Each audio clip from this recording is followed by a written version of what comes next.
It's my pleasure to welcome you to our College Memories workshops.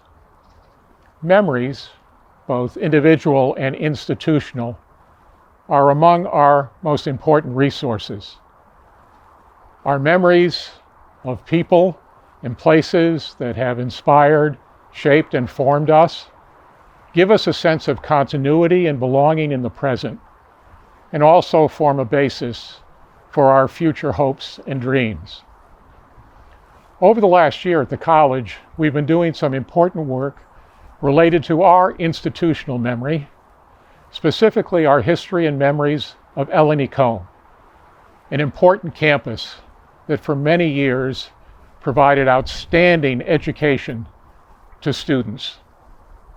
I'm standing today on our campus since 1965 in Illes-Parasceville, but I'm standing under what was the entrance to Hill House at the El Anicón campus.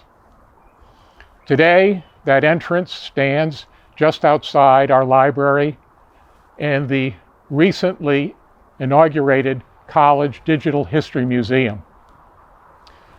I want to thank you for participating in these workshops, for reconnecting with your alma mater, and for sharing your memories, your story, as part of the very proud narrative and history of the American College of Greece.